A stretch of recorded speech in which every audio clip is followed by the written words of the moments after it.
Uh,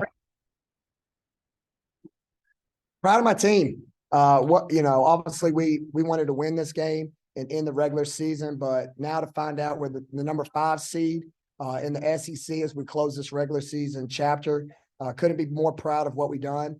And as far as this game, what a great start! 15-14 on the road. There was 15,000 fans on senior night.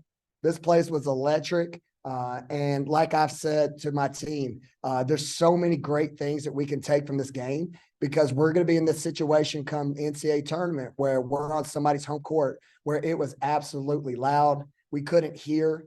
You got to bottle that and learn from that if you want to steal one on somebody's home court. So we're going to close this one. We're going to get home. We'll get rest. We'll take off tomorrow. And then obviously we'll talk about our 2 possible future opponents in that first game at the SEC tournament. Stephon, go ahead.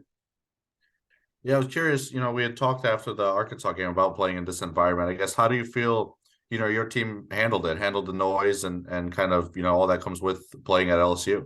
Yeah, I thought they were great. I thought our huddles were unbelievable. That's usually my factor. Are we linked? Are we staying together? And we did. I think we just had some big breaks where we had some layups that you got to make that were bag breakers, some 50-50 balls that we just couldn't come up with. And then you can't go 9 for 17 from the free throw line because in those tight moments that we need to keep it close, you go 0 for 2, and then the next thing you know, they score on the other end. And then next thing you know, you just keep digging yourself a hole. But I thought the game was kind of put away in that second quarter where they made that 7-0 run to start the second. And then next thing you know, we were just digging the rest of the game, but we never quit. But you got to give credit to LSU.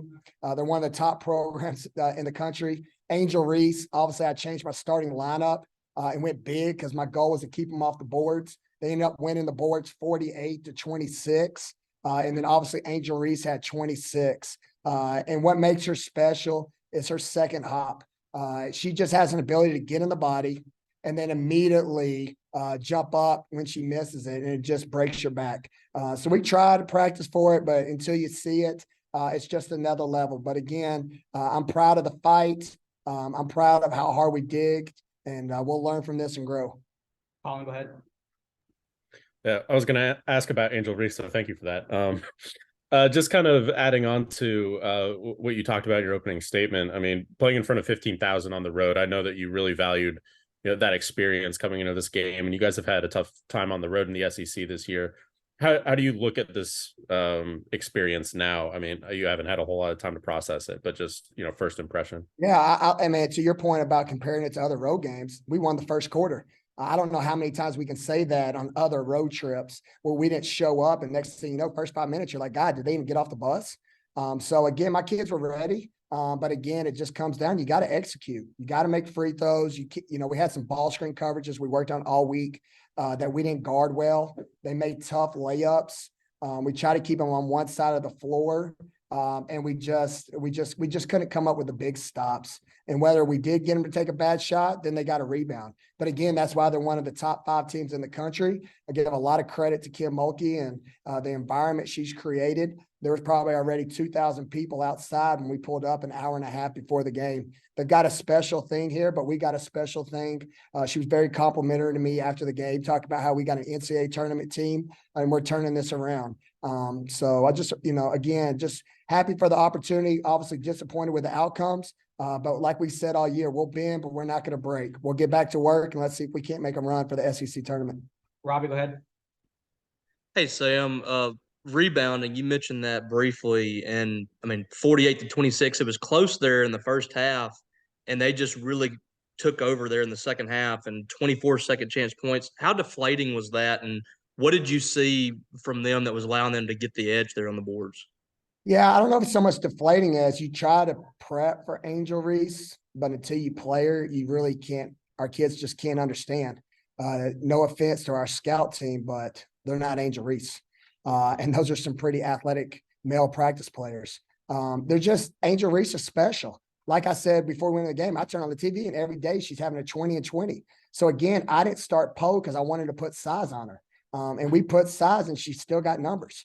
So I think in a situation like this is why LSU is one of the best teams in the country because they've got a star that can go night in and night out and put up 20-20, which is unheard of. It's just one of those things. Stefan, go ahead. Yeah, kind of, along those lines because of what you guys, might face in the future, along with Angel playing the way she does, how tough does it make it when they have guards who are, that quick and can play so well, alongside her? Yeah, it's tough. It's tough, but I thought we got downhill on them. I mean, I thought we shot 17 free throws. We were attacking. Again, it just came down to honestly Angel Reese. I mean, we tried to double. She's just a special young lady. Any kid who puts up 20-20, guys, that's the story. End of the book. That's why she's one of the best players in the country. You need her to have an off night and go off, so you got a fighter's chance. I also thought Alexis Morris at the end there hit some big shots, baseline out of bounds. She's steady Eddie. So to have two kids put up 20 plus, they're just good. They're good. But I love my team. I still think there's another level for us to go. We haven't reached our ceiling. The way we finished the month, again, we're playing our best basketball. We'll learn from this. At the end, we fouled a lot, so the score kind of got away from us. But you're right in there until that last 5 minutes. Colin, go ahead. I know it didn't stick out as much on a score sheet that has Angel Reese, but Drakayla Jordan leading you guys in points again. How has she been able to kind of bottle this form that she's in? I think, night in, night out, it seems like she just has answers on offense. Yeah, she's just a tough kid, man. She just has a steady Eddie pace about her. I think her best move is like she'll drive it and they cut her off, but she has this little stop and go that gets kids every time. She just has a knack and a nose, kind of like Angel Reese does, to come up with the big plays and the big moments. Robbie, go ahead. This is one of those games, Sam, where it's like you have nothing to lose. I mean, it looks like you're in really good shape with the NCAA tournament. You got your seeding set in the SEC tournament. So is this one of those games that you kind of flush? I mean, you take away the good from it. Is this one of those games you flush and you get ready for SEC play? 100%, because there's no pressure, like you said, going in. I think we're an NCAA tournament team unless absolute chaos happens. Because again, I don't want to just say, okay, let's not lose this first game we have in the SEC tournament. Our team knows what's up. We're trying to improve our seed and make sure there is no gray area. But at the same time, we understood the task at hand, finishing off the year with a top 5 team in the country who I think could possibly be a number 1 seed when this all is said and done. So to play at their home court in front of 15,000 fans, my kids willing to roll up their sleeves and fight, I think that's a victory in itself. What's the schedule like this week? Yeah, we'll get back late tonight. Obviously, what time is it? My watch is dead. 7. Yeah, we probably won't get home until about 10.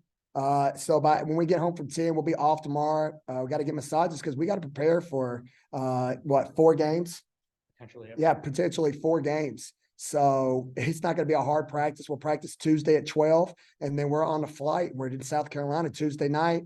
Watch our opponent Wednesday, late night film session to really prep because we'll try to prep for both teams, and then you're playing. So it's here, it's popping. And, again, I like where my team's at, but we got to make sure this game tonight doesn't linger into the next one. We'll have a bad taste of our mouth, but we got to be ready because Texas A&M and Vanderbilt throw out the schedule, throw out the rankings. They're 0-0. Everybody has an even chance. Vanderbilt what was the score tonight? Because I was trying to see the scores before I went. 2-point game. Anybody know Vandy tonight? And went into overtime. I can't remember. Or maybe it didn't go in overtime. I can't remember. Auburn won by 2. Auburn won by 2. So again, that's crazy. And then you got Texas A&M. They played Arkansas. So again, Texas A&M gave us heck both games. Vanderbilt, we played early. I know they want a piece of us because they've changed since we've seen them. So it's not going to matter. It's not just going to roll out the ball. We're going to have to go get it. All right. Thanks, everybody.